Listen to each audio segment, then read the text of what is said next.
नमस्कार दोस्तों, आप सभी का study for UPSC PCS channel में स्वागत है।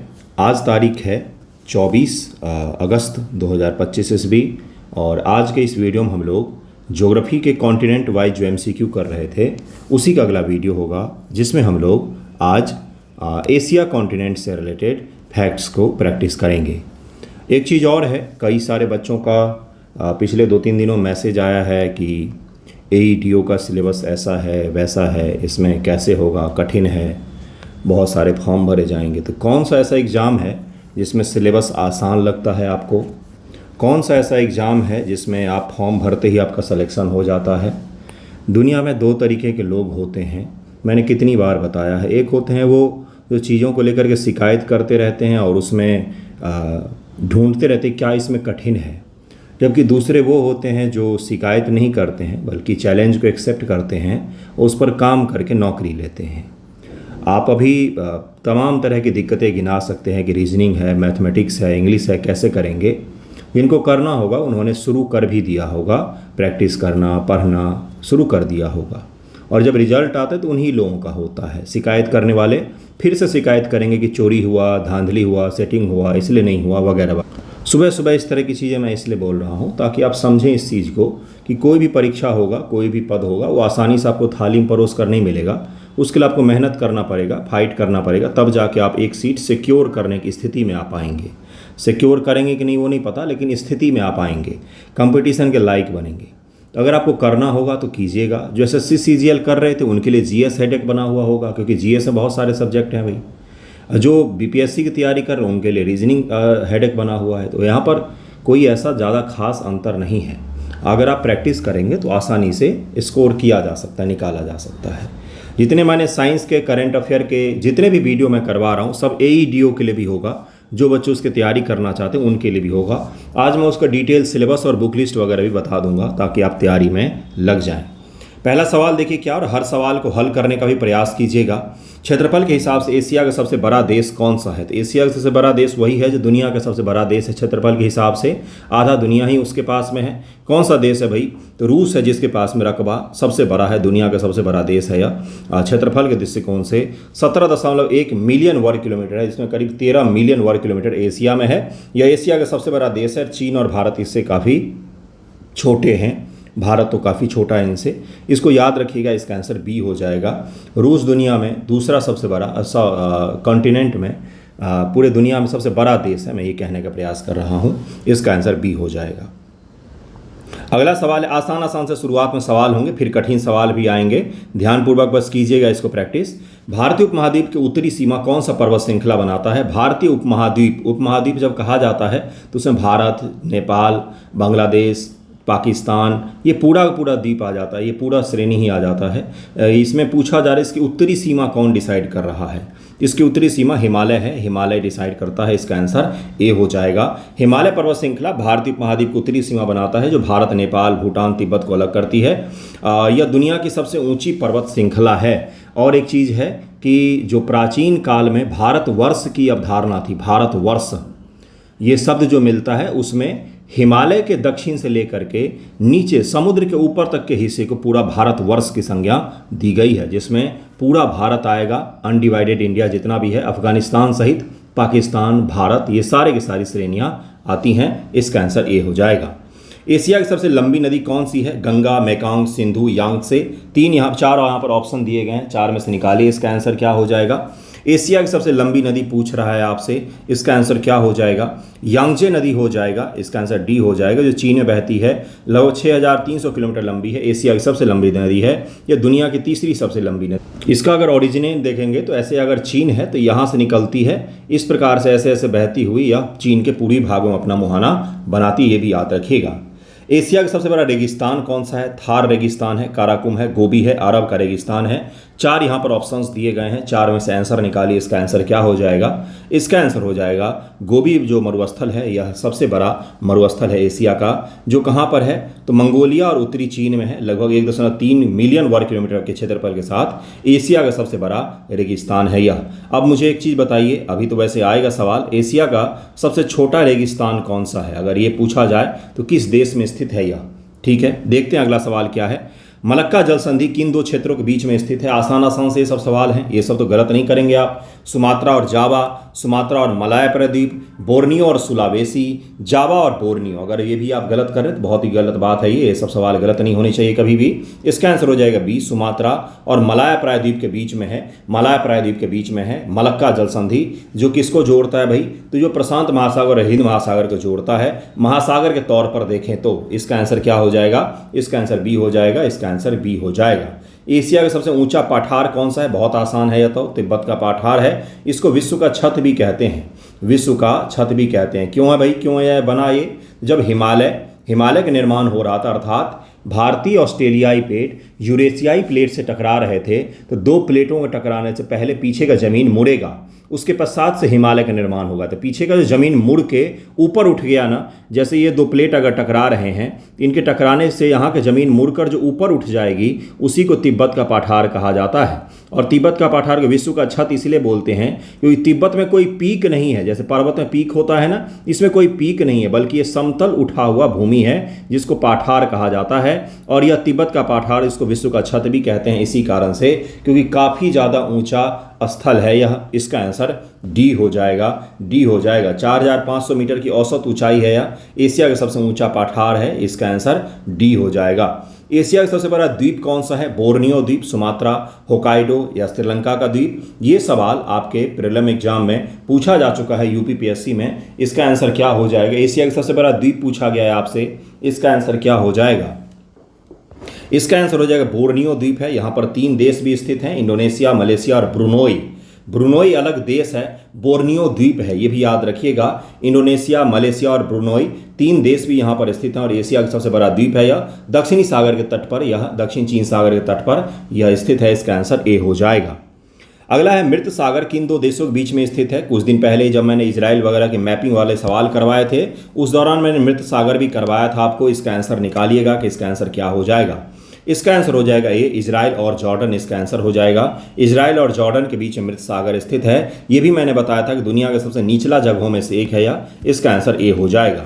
जॉर्डन नदी से इसको पानी प्राप्त होता है, जॉर्डन नदी इसके उत्तर में आकर के मिलती है। यहाँ पर किन दो देश हैं मुख्य रूप से? Israel, Jordan. वैसे यहाँ पर फिलिस्तीन भी है, इसका आंसर ए हो जाएगा। अगला सवाल है कि कैस्पियन सागर जो वास्तव में एक झील है, किस देश में नहीं है, ये पूछा जा रहा है।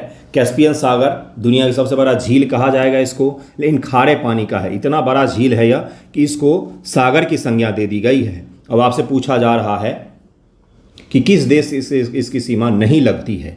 रूस, कजाकिस्तान, तुर्की, अजरबैजान। ये 4 हैं, यहाँ पर 4 में से आप बता सकते हैं। अजरबैजान तो चर्चा में है क्योंकि COP29 का आयोजन यहीं पर किया गया था पिछले वर्ष, तो ये पूछा भी जा सकता है आपसे। रूस, कजाकिस्तान, तुर्की, अजरबैजान, क्या इसका आंसर हो जाएगा? आई होप आपने निकाल लिया होगा। इसका आंसर हो जाएगा तुर्की। तुर्की में स्थित नहीं है, बल्कि कैस्पियन सागर का अगर मैप देखेंगे हम लोग तो 5 देश है इसके किनारे। यहाँ पर कजाकिस्तान दिखेगा आपको, यहाँ पर अजरबैजान दिखेगा, ये ईरान है, यहाँ पर तुर्कमेनिस्तान दिखेगा आपको, और ये आपका रूस है। तो अर्थात रूस, कजाकिस्तान, अजरबैजान, ईरान, तुर्कमेनिस्तान से घिरा हुआ है, या 5 देशों से घिरा हुआ है। रूस हो जाएगा, कजाकिस्तान, अजरबैजान, ईरान और तुर्कमेनिस्तान हो जाएगा। कैस्पियन सागर के तट पर एकमात्र राजधानी वो है बाकू, जो अजरबैजान की राजधानी है। यूरोप की सबसे लंबी नदी वोल्गा नदी जो है, वोल्गा नदी यूरोप की सबसे लंबी नदी, वो इसी में अपना मुहाना भी बनाती है, ये भी याद रखिएगा। अगले टॉपिक पर चलते हैं, अगला सवाल पर चलते हैं। बैकाल झील या बैकल झील भी इसको कहा जाता है, अधिकतम गहराई कितनी है? दुनिया की सबसे गहरी मीठी पानी की झील है, या दुनिया की सबसे गहरी मीठे पानी की झील है। ये पूछा जा रहा है कहाँ पर है, तो भाई ये रूस में स्थित है, ये भी याद रखिएगा। अब पूछा जा रहा है इसकी अधिकतम गहराई कितनी है, तो बहुत ही गहरी झील है, 1642 मीटर इसकी गहराई है, इसका आंसर ए हो जाए। इसकी एक और बड़ी खासियत है कि ये दुनिया की सबसे पुरानी झील में से एक है, लगभग में 3 करोड़ वर्ष पुरानी है, ये भी याद रख सकते हैं, इसका आंसर ए हो जाएगा। अगला सवाल है हॉर्मुज जल संधि की सबसे सक्रिय जगह पर चौड़ाई कितनी है? हॉर्मुज जल संधि आपको पता ही होगा कहाँ पर है भाई, तो यह फारस की खाड़ी के मुहाने पर स्थित है। पूछा जा रहा है कि इससे सबसे सक्रिय चौड़ाई कितनी है, तो मात्र 33 किलोमीटर चौड़ी है। हॉर्मुज जल संधि ईरान और ओमान के बीच में स्थित है, सबसे सक्रिय जगह पर मात्र 33 किलोमीटर चौड़ी है। इसलिए मैंने बता दिया है क्योंकि आए दिन यह ईरान, इजराइल, अमेरिका, इन सब के कॉन्फ्लिक्ट के कारण से यह चर्चा में रहता है, मिडिल ईस्ट के कॉन्फ्लिक्ट के सेंटर में रहता है यह जगह। पामीर पठार किन दो देशों कितने देशों की सीमाओं पर स्थित है? पामीर का पठार 3 देश, 5 देश, 4 देश, 6 देश, कितने देशों की सीमाओं पर स्थित है पामीर का पठार? तो इसका आंसर हो जाएगा 5 देश। पामीर का गांठ भी कहते हैं इसको। तजाकिस्तान, अफगानिस्तान, चीन, पाकिस्तान और किर्गिस्तान, 5 देशों की सीमाएं लगती हैं इसे। पामीर नॉट भी कहा जाता है, इसको याद रखिएगा। कौन कौन से हैं यहाँ पर? तजाकिस्तान, अफगानिस्तान, चाइना, पाकिस्तान और किर्गिस्तान है, किर्गिज गणराज्य जिसको कहा जाता है। इसका आंसर बी हो जाएगा, 5 देश हैं यहाँ पर। ब्रह्मपुत्र नदी को तिब्बत में क्या कहते हैं? आए दिन चर्चा में रहता है। चीन इस पर दुनिया का सबसे बड़ा बांध बना रहा है। क्या उस बांध का नाम याद है आपको? मैंने पढ़ाया हुआ है, बिल्कुल पढ़ाया हुआ है। क्या आपको उसका नाम याद है? उसका नाम याद हो तो जरूर ही मुझे बताएं। कुछ दिन पहले ही मैंने बताया था कि भाई ये दुनिया का सबसे बड़ा बांध होगा और इसका बहुत गहरा इम्पैक्ट पड़ेगा जियो पॉलिटिक्स पर। तो इसका आंसर क्या हो जाएगा? यारलुंग तांग्सपो नाम है इसका। कहाँ पर? तो तिब्बत के क्षेत्र में इसको यारलुंग तांग्सपो कहा जाता है। ब्रह्मपुत्र नदी तिब्बत में यारलुंग तांग्सपो कहलाती है। भारत और बांग्लादेश में ब्रह्मपुत्र के नाम से बहती है, ये भी याद रख सकते हैं। अरुणाचल प्रदेश में इसको दिहांग कह देते हैं। इसका आंसर ए हो जाएगा, काफ़ी लंबी नदी है यह। अरल सागर का क्षेत्रफल 20वीं सदी में कितना प्रतिशत से खुला है? ये परसेंटेज पढ़ाने के लिए मैं ये लेकर नहीं आया हूँ। अरल सागर जैसे कैस्पियन सागर है उसी तरह का एक सागर हुआ करता था, उतना बड़ा तो नहीं लेकिन एक सागर हुआ करता था जिसमें 2 नदियां अपना मुहाना बनाती थी और उन नदियों के कारण से उसमें अच्छा खासा इकोसिस्टम विद्यमान था। यूपीएससी इसके बारे में 2018 ईस्वी में प्रीलिम एग्जाम में पूछ चुकी है अरल सागर के बारे में। लेकिन उन नदियों पर सरकारों के द्वारा बांध बनाने के कारण से और जलवायु परिवर्तन के कारण से ये पूरा सागर ही सूख गया। बिल्कुल सही सुन रहे हैं आप। सोचिए पूरा सागर ही कहीं पर सूख जाए तो कैसी स्थिति बनेगी वहाँ पर। तो बिल्कुल वैसी ये कंडीशन है अरल सागर का। अरल सागर का मैं आपको मैप दिखाता हूँ पहले, देखिए उसके बाद से जगह बताऊँगा। कितना % सूखा है ये ज़्यादा मायने नहीं रखता। ये है उज्बेकिस्तान, ये है उज्बेकिस्तान और ये है कजाकिस्तान जिसका राजधानी अस्ताना है, यहाँ पर दिख रहा होगा आपको। और ये बीच में है अरल सागर, ये बीच में अरल सागर का रीजन है जो अब सूख चुकी है। यहाँ पर पानी 9 के बराबर में स्थित है। अरल सागर इसी को कहा जाता है। इसके ठीक बगल में यहाँ पर कैस्पियन सागर आपको दिखेगा। कैस्पियन सागर दिख रहा हो, ये यहाँ पर जो दिख रहा है, यहाँ पर ये 2 नदियाँ अपना मुहाना बनाती थी। और यूपीएससी ने जो पीटी में पूछा था वो ये पूछा था कि अरल सागर किन 2 देशों के बीच में स्थित है। देखिए इसका आंसर हो जाएगा 90% लगभग में यह खत्म हो चुका है और यह कजाकिस्तान उज्बेकिस्तान के बीच में स्थित है। इसका आंसर बी हो जाए, इसका आंसर ए हो जाएगा 90%। इसका देशों का नाम याद रखिएगा कहाँ पर यह स्थित है। ये पूछा गया है प्रीलिम एग्जाम में, यूपीएससी में आपसे ही पूछा जा सकता है। एशिया का सबसे ऊंचा ज्वालामुखी कौन सा है? Mount Fuji, Mount Damavand, Mount Ararat, Mount Elbrus. इसका आंसर क्या हो जाएगा? एशिया का पूछा गया सबसे ऊंचा ज्वालामुखी कौन सा है? इसका आंसर क्या हो जाएगा? माउंट दमावंद है। यह कहाँ पर है? तो यह ईरान में स्थित है। 5610 मीटर की ऊंचाई के साथ एशिया का सबसे ऊंचा ज्वालामुखी है। अन्य विकल्प कम ऊंचे या एशिया में नहीं है। इसका आंसर क्या हो जाएगा? इसका आंसर बी हो जाएगा। अगला सवाल है यहाँ पर अंडमान और निकोबार द्वीप समूह में कितने द्वीप स्थित हैं? ये तो सवाल पूछा भी गया आपसे। इसका आंसर हो जाएगा 572 द्वीप हैं। बी आंसर हो जाएगा इसका। जो भारत का हिस्सा है बंगाल की खाड़ी में स्थित है, ये भी पता होगा आपको। इसका आंसर बी हो जाएगा। और यह हिमालय का ही विस्तार है। इसका निर्माण कैसे हुआ है?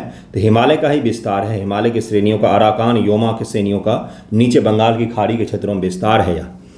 तारिम बेसिन में कौन सा रेगिस्तान है? Which desert in the Tarim basin? Gobi, Taklamakan, Kyzylkum, Karakum. तो आपसे 4 ऑप्शंस दिए गए हैं, आप आंसर निकालिए। इसका क्या आंसर हो जाएगा? सोचिए 13 तारीख को यही सवाल आपको मिले, है ना। 13 तारीख तो अब तो 13 दिन दूर है यार, अब तो बहुत कम दिन बचे हुए हैं। इसका आंसर क्या हो जाएगा? इसका आंसर हो जाएगा तकलामकान। इसका आंसर बी हो जाएगा। तारिम बेसिन जो चीन में है, तकलामकान का रेगिस्तान है, एशिया का दूसरा सबसे बड़ा रेगिस्तान है। सबसे पहला मैंने अभी आपको बताया ही है।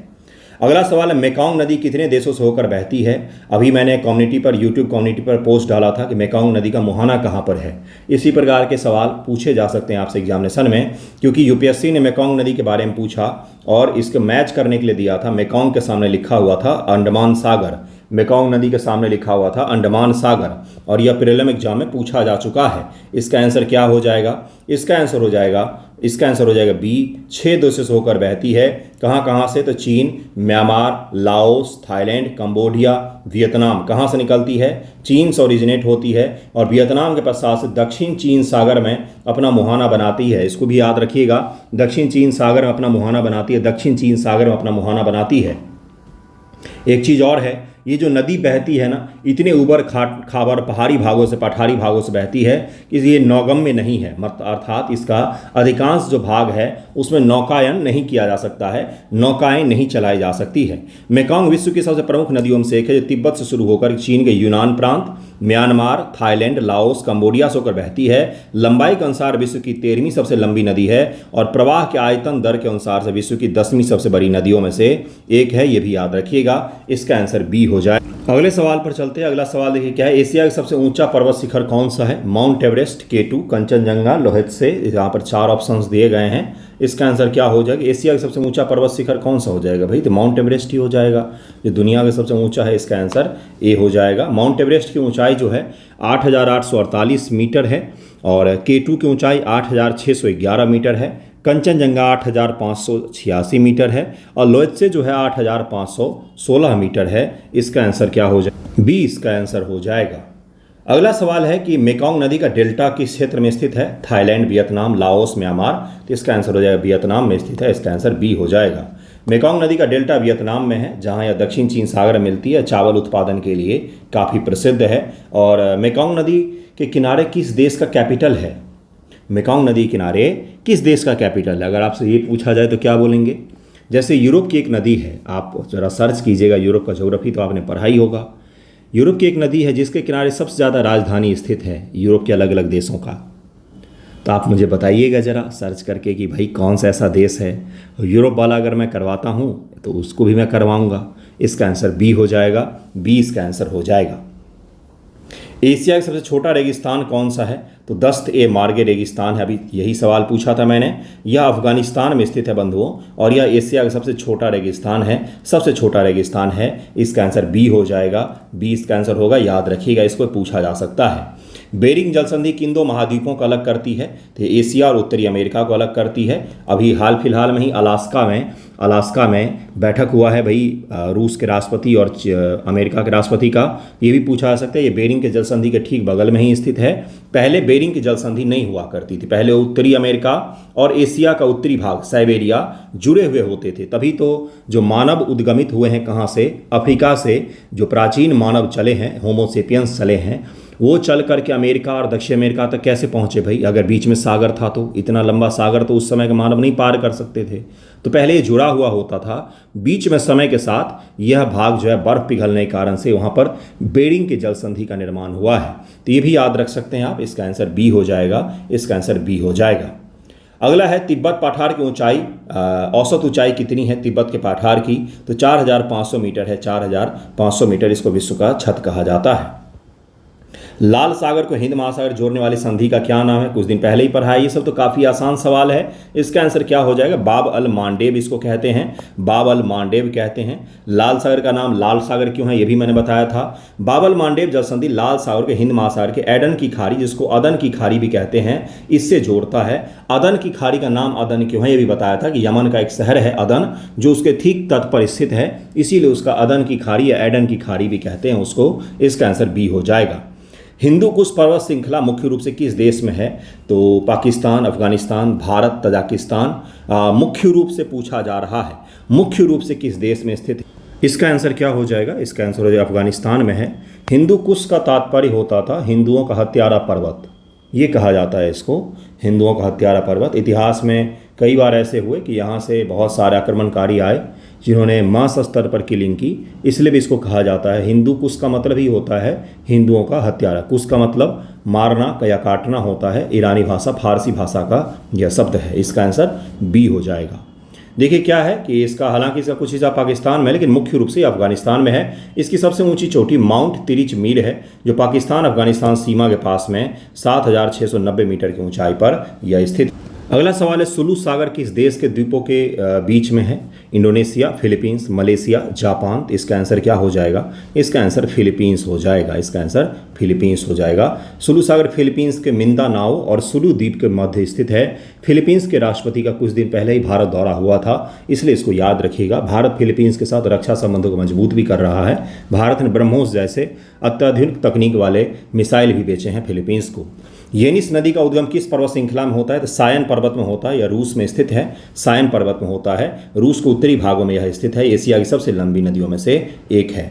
दस्त-ए-लूत रेगिस्तान किस देश में स्थित है? तो यह ईरान में है। दस्त-ए-लूत और दस्त-ए-कबीर जो है यह यहाँ पर है, ईरान में है। इसका आंसर बी हो जाएगा।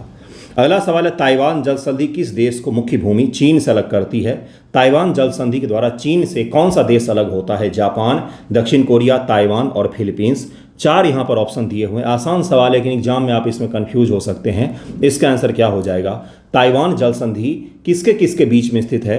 तो मुख्य भूमि चीन और छोटा सा ताइवान के बीच में ही स्थित है, इसलिए यह जल संधि ताइवान को ही चीन से अलग करती है। इसका आंसर क्या हो जाएगा? इसका आंसर सी हो जाएगा। ताइवान का कैपिटल अगर आपको याद हो तो मुझे बता सकते हैं। खुरासान पठार मुख्य रूप से किस देश में स्थित है? तो यह ईरान में स्थित है। ईरान के पूर्वी हिस्से में स्थित है खुरासान। ये अगर ईरान है, यहाँ पर पाकिस्तान है, अफगानिस्तान है, तो यहीं पर स्थित है। यहीं पर ट्राई जंक्शन के पास में स्थित है, ईरान के पूर्वी भाग में स्थित है। ओब नदी का मुहाना किस सागर में है? इसका आंसर क्या हो जाएगा? ओब नदी का मुहाना कारा सागर में है। इसका आंसर सी हो जाएगा। रूस में कारा सागर में आर्कटिक महासागर के हिस्से में मिलती है। इसका आंसर सी हो जाएगा। अगला सवाल है, किजिल-कुल रेगिस्तान का अधिकांश हिस्सा किस देश में है? Kazakhstan, Turkmenistan, Uzbekistan, Kyrgyzstan. इसका आंसर क्या हो जाएगा? इसका आंसर हो जाएगा सी, उज्बेकिस्तान में स्थित है। इसका आंसर सी हो जाएगा। किजिल-कुल रेगिस्तान का अधिकांश हिस्सा किस देश में है? तो यह उज्बेकिस्तान में है। इसका आंसर सी हो जाएगा। अगला सवाल है, अल्ताई पर्वत श्रृंखला किस देश में नहीं है? रूस, मंगोलिया, चीन, अफगानिस्तान। तो अफगानिस्तान में नहीं है यह, बल्कि रूस, मंगोलिया, चीन, इन तीनों देशों में अल्ताई पर्वत श्रृंखला का विस्तार है। अल्ताई पर्वत श्रृंखला का विस्तार है, याद रख सकते हैं। छोटे छोटे इस तरह के फैक्ट्स काफ़ी सारे पूछे जाते हैं आपके एग्जामिनेशन में। इसका आंसर डी हो जाएगा। पीला सागर किन 2 देशों के बीच में है? पीला सागर, येलो सी जिसको कहा जाता है, कहाँ पर लोकेटेड है भाई? तो यहाँ पर चीन है, यहाँ पर पीला सागर स्थित है। अब यहाँ पर कौन कौन से और 2 देश हैं ये पूछा जा रहा है। चीन और जापान, चीन दक्षिण कोरिया, जापान दक्षिण कोरिया, रूस और उत्तर कोरिया। इसका आंसर क्या हो जाएगा? इसका आंसर क्या हो जाएगा? इसका आंसर हो जाएगा चीन और दक्षिण कोरिया के मध्य में यह स्थित है। चीन और दक्षिण कोरिया के मध्य में स्थित है। यह पूर्वी चीन सागर से जुड़ा हुआ है। इसका आंसर बी फॉर बॉम्बे हो जाएगा।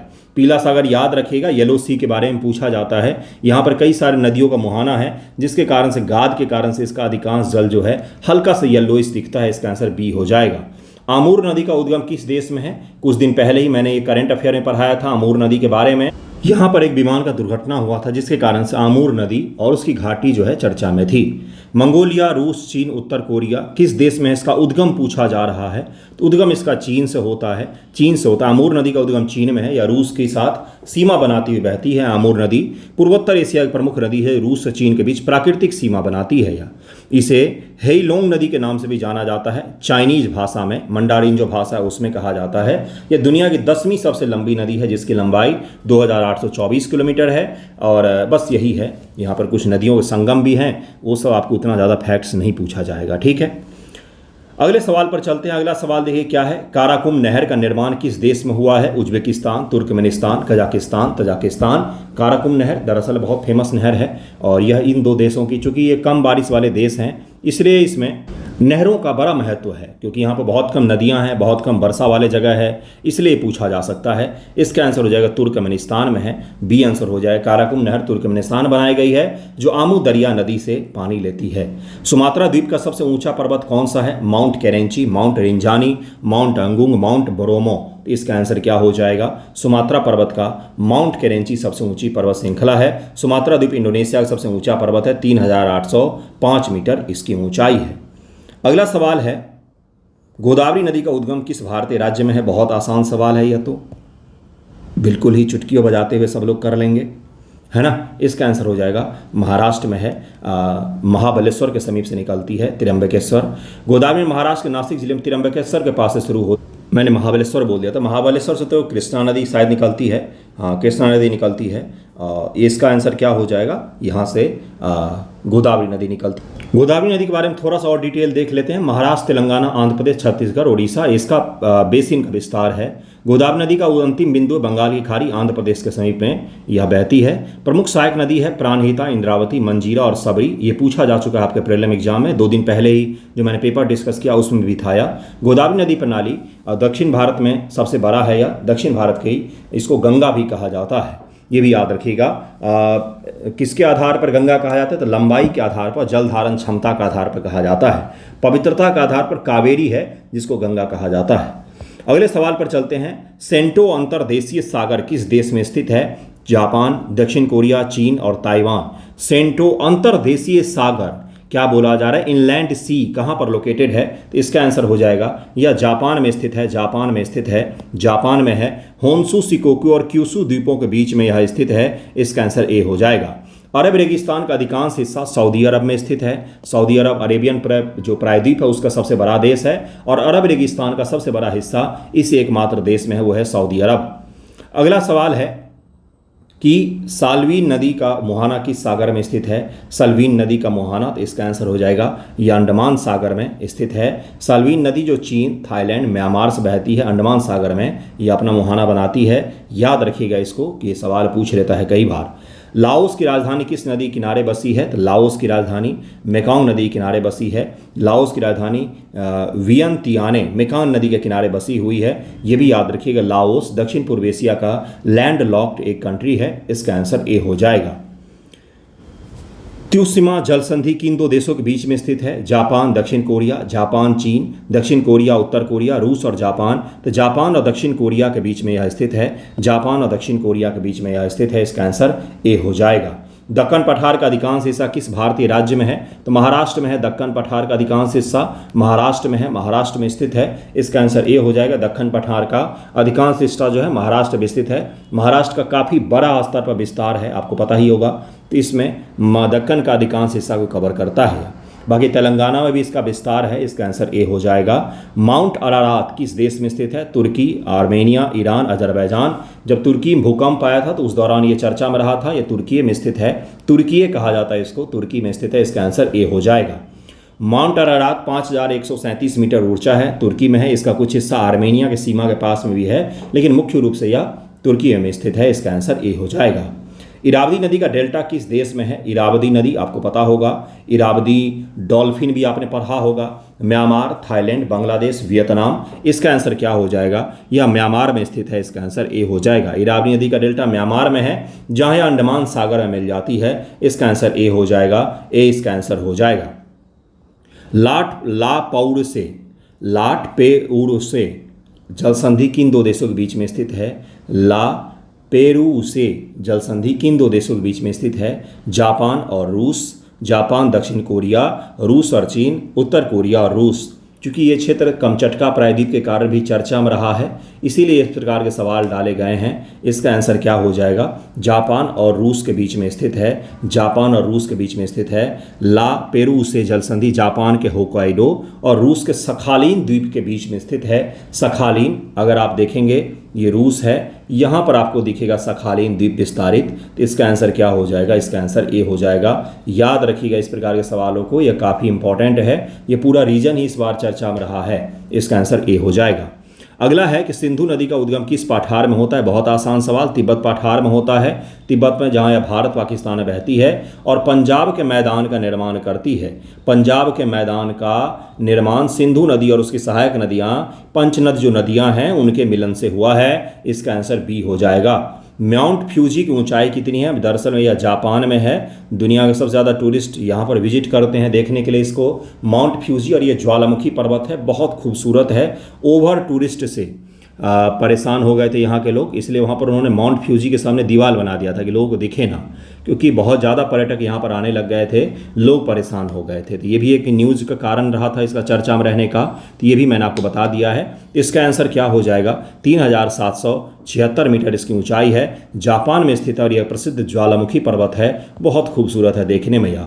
कावेरी नदी का उद्गम किस भारतीय राज्य से होता है? कावेरी नदी अभी मैंने बताया आपको, यह पवित्रता के आधार पर दक्षिण की गंगा इसको कहा जाता है, क्योंकि बहुत ज़्यादा पवित्र है और इसको दो भागों में बारिश प्राप्त होती है, जल प्राप्त होती है। और दक्षिण की 12मासी नदियों में से एक नदी यह है। क्यों भाई? क्योंकि देखिए यहाँ पर जब दक्षिण पश्चिम मानसून आता है तब भी इसको मानसून से जल की प्राप्ति होती है, क्योंकि उसका उद्गम कर्नाटक में ब्रह्मगिरी के हिल्स से होता है। और जब तमिलनाडु के लिए वर्षा होती है अक्टूबर नवंबर के महीने में, तब भी इसको जल की प्राप्ति होती है। इस कारण से लगभग अप्रॉक्स यह वर्ष भर जो है वो पानी रहता है इसमें, लेकिन ऐसा ज़रूरी नहीं कि हमेशा ही जैसे उत्तर भारत की नदियां हैं सदा नीरा, वैसी नहीं है, लेकिन इसको 2 बार जल की प्राप्ति होती है। कर्नाटक के ब्रह्मगिरी से निकलती है, इसका आंसर ए हो जाएगा। कर्नाटक के कोडागु जिले में ब्रह्मगिरी पहाड़ियों से शुरू होती है यह। एशिया में सबसे बड़ा प्रायद्वीप कौन सा है? तो अरब प्रायद्वीप है। प्रायद्वीप का मतलब होता है 3 तरफ से जल से घिरा हुआ रीजन हो। तो अरब प्रायद्वीप को देखिए, ये एशिया का सबसे बड़ा प्रायद्वीप है जहां पर 3 तरफ जल आपको दिखेगा, फारस की खाड़ी, लाल सागर और अरब सागर आपको दिखेगा। और प्रायद्वीपों का महाद्वीप किसको कहा जाता है? प्रायद्वीपों का महाद्वीप यूरोप को कहा जाता है, जिसके अधिकांश जो हिस्से हैं वो प्रायद्वीप ही हैं। उसके अधिकांश हिस्से 3 तरफ से जल से घिरा हुआ है। एक बार मैप देखिए और फिर यूरोप महाद्वीप को देखिए। यूरोप जो है वो 3 तरफ से जल से घिरा हुआ है और उसका हर छोटा टुकड़ा, जैसे इटली है वो भी एक प्रायद्वीप है, जैसे यूनान है वो भी एक प्रायद्वीप है जिसको ग्रीस कहा जाता है, और उसके अलावा स्पेन वगैरह जो है वो भी एक प्रायद्वीप दिखेगा आपको, और पूरा का पूरा यूरोप भी आपको प्रायद्वीप दिखेगा 3 तरफ से जल से घिरा हुआ। इसलिए प्रायद्वीपों का महाद्वीप कहा जाता है यूरोप को। और एशिया का सबसे बड़ा प्रायद्वीप जो है वो है अरब प्रायद्वीप, ये भी याद रखिएगा। लहासा किस नदी के किनारे बसा हुआ है? लहासा तिब्बत का कैपिटल है, तिब्बत का कैपिटल है। पूछा है किस नदी के किनारे बसा हुआ है? यारलुंग, तांग्सपो, यांगसे, पीली नदी, मेकॉन्ग नदी। क्या इसका आंसर हो जाएगा 4 में से? इसका आंसर क्या हो जाएगा? इसका आंसर हो जाएगा यारलुंग तांग्सपो नदी जो है इसके किनारे लहासा तिब्बत की राजधानी बसा हुआ है। इसका आंसर ए हो जाएगा। कुरिल द्वीप समूह किस देश का हिस्सा है? तो यह रूस का हिस्सा है, रूस का हिस्सा है। इसका आंसर बी हो जाएगा। आमू दरिया नदी का मुहाना किस झील में स्थित है? आमू दरिया नदी का मुहाना जो है यह अरल सागर में स्थित है, अरल सागर में। और यही जब बाधित हुआ, आमू दरिया वगैरह बाधित हुए तो अरल सागर धीरे धीरे सूख गया। एक समय यह पूरा सागर हुआ करता था, आज वहाँ पर कुछ भी नहीं बचा हुआ है। इसका आंसर बी हो जाएगा। उज्बेकिस्तान और कजाकिस्तान के बीच में यह स्थित है। माउंट रिंजानी किस इंडोनेशियाई द्वीप पर स्थित है? यह लोम्बोक द्वीप पर है। इसका आंसर सी हो जाएगा। इंडोनेशिया का दूसरा सबसे ऊंचा ज्वालामुखी है माउंट रिंजानी, लोम्बोक द्वीप पर स्थित है। इंडोनेशिया का दूसरा सबसे ऊंचा ज्वालामुखी है। इसका आंसर सी हो जाएगा। पीली नदी, येलो रिवर का दूसरा नाम क्या है? येलो रिवर चाइना की सबसे बड़ी नदियों में से एक है और ये गाद के कारण से येलो दिखाई देती है। बहुत बड़े स्तर पर चाइना के उत्तर के हिस्सों का मैदान का निर्माण भी इसने किया है, उत्तर और पूर्व के हिस्सों का। वहीं पर यह हर साल चीन में बाढ़ भी लाती है। जिस प्रकार से भारत में कोसी नदी है वो हर साल लगभग बाढ़ लाती है, ब्रह्मपुत्र में हर साल लगभग बाढ़ आती है, उसी प्रकार से येलो रिवर में चीन में हर साल लगभग बाढ़ आती है। लेकिन इसके कारण से बहुत बड़े मैदानी क्षेत्र का भी निर्माण हुआ है, बहुत ज़्यादा उत्पादन भी होता है। तो पीली नदी का दूसरा नाम क्या है? तो हुआंगहो इसको कहा जाता है, हुआंगहो इसको कहते हैं। पीली नदी से हुआंगहो भी कहा जाता है। चीन की दूसरी सबसे लंबी नदी है। इसे चीनी सभ्यता का उद्गम स्थल भी माना जाता है। जैसे भारतीय सभ्यता का उद्गम स्थल सिंधु नदी को माना जाता है, गंगा नदी को सभ्यता का पालन पोषण करने वाले कहा जाता है, उसी प्रकार से चीन की सभ्यता का उद्गम जो नदी है वो हुआंगहो नदी, पीली नदी को माना जाता है। ये भी याद रखिएगा। इसका आंसर ए हो जाएगा। यह नदी तिब्बत के पठार से निकलती है। लोएस के पठार से भारी मात्रा में पीले तलछट को अपने साथ लेती, जिसके कारण से उसका रंग पीला दिखाई देता है। यह नदी बोहाई सागर में गिरती है। यह भी याद रखिएगा। चीन के पूर्वी भाग में यह सागर स्थित है। 69 नंबर सवाल पर आ गए। इसी कुल झील किस देश में स्थित है? तो इसका आंसर हो जाएगा बी, किर्गिस्तान में स्थित है। किर्गिस्तान में यह एक बड़ी खारे पानी की झील है। खिंगन पर्वत श्रृंखला किस देश में है? तो यह चाइना में है। इसका आंसर बी हो जाएगा। विशेष रूप से ग्रेटर खिंगन चीन में स्थित है। इसका आंसर बी हो जाएगा। नर्मदा नदी का उद्गम किस भारतीय राज्य में हुआ है? तो मध्य प्रदेश के अमरकंटक से होता है। मध्य प्रदेश और छत्तीसगढ़ की सीमा पर यह स्थित है। अमरकंटक से यह शुरू होती है। तैमूर प्रायद्वीप किस देश में स्थित है? तो यह रूस में स्थित है। इसका आंसर ए हो जाएगा। अगले सवाल पर चलते हैं। वैसे तैमूर प्रायद्वीप रूस के साइबेरिया क्षेत्र में आर्कटिक महासागर के पास में स्थित है। ओखोस्टक सागर किस महासागर का हिस्सा है? यह सवाल पूछा जा चुका है प्रीलिम एग्जाम में। तो यह प्रशांत महासागर का हिस्सा है। डी हो जाएगा। ओखोस्टक सागर रूस के पास प्रशांत महासागर का यह हिस्सा है, ये याद रखिएगा। इसका आंसर डी हो जाएगा। तापी नदी का मुहाना किस खाड़ी में स्थित है? तो तापी नदी का खंभात की खाड़ी में स्थित है। अपना जल यह खंभात की खाड़ी में अरब सागर के पास में गिराती है। तापी नदी का उद्गम कहाँ से होता है? नर्मदा और तापी सुना होगा ना, 2 नदियां हैं प्रायद्वीप की जो अरब सागर की ओर बहती हैं। कहाँ से निकलती है? सतपुरा के सेनी कहाँ से निकलती? कैमूर पर्वत से निकलती है, अमरकंटक से निकलती है, या फिर महादेव की पहाड़ी से निकलती है? जरा मुझे बताइएगा। कि तापी नदी कहाँ से निकलती है ना। माउंट तबबुयुकॉन किस देश में स्थित है? ताम्बुयुकॉन, अच्छा सा नाम है भाई, अब क्या करें। मलेशिया में यह स्थित है, मलेशिया के बोर्नियो द्वीप पर स्थित है। बोर्नियो द्वीप चर्चा में रहा है, इसीलिए मैं करवा रहा हूँ ये सब चीज़ें आपको। इसका आंसर बी हो जाएगा। अगला है लेन नदी का मुहाना किस सागर में स्थित है? लेन नदी का नाम भी बहुत सारे पहले सुना होगा, लेप्टेव सागर। लेप्टेव सागर इसको कहते हैं, आर्कटिक महासागर का हिस्सा है। मैं दिखाने का प्रयास करता हूं, ये रूस है, ये रूस विस्तारित है, ये साइबेरिया का रीजन है, यहां पर ये लेप्टेव सागर स्थित है, यहीं पर है। इसका आंसर ए हो जाएगा, इसका आंसर ए हो जाएगा। ठीक है, अगला सवाल है माउंट कंचनजंगा किस देश की सीमा पर है? तो यह भारत और नेपाल की सीमा पर है। माउंट कंचनजंगा 8,586 मीटर ऊंचा है, सिक्किम और नेपाल की सीमा पर यह बना हुआ है, सिक्किम में यह स्थित है माउंट कंचनजंगा। दस्त ए कबीर रेगिस्तान, अभी मैंने बताया दस्त ए लूत, जिसको अंग्रेजी में लिखेंगे तो लूट लिखता है, और दस्त ए कबीर, ये दोनों ईरान में स्थित है। इसका आंसर डी हो जाएगा। अगला सवाल है, इसे ग्रेट सॉल्ट डेजर्ट भी कहते हैं, ये अलग से याद रखिएगा, ये बहुत महत्वपूर्ण फैक्ट है। ईरान से जुड़े हुए इस बार हर फैक्ट ही इंपॉर्टेंट हैं। अगला सवाल है कि त्यूशिमा द्वीप किस देश का हिस्सा है? तो यह जापान का हिस्सा है।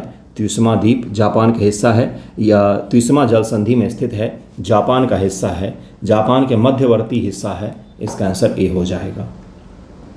यांगजे नदी का मुहाना किस सागर में स्थित है? यांगसे का, तो पूर्वी चीन सागर में, पूर्वी चीन सागर हो जाएगा, सी आंसर हो जाएगा, सी आंसर इसका हो जाएगा। माउंट ताई किस देश में स्थित है? माउंट ताई चीन में स्थित है, चीन के ताइसान भी इसको कहते हैं, चीन के सेडोंग प्रांत में एक पवित्र पर्वत इसको माना जाता है, चीन के उत्तर पश्चिम वाले प्रांत में यह स्थित है। इसका आंसर बी हो जाएगा।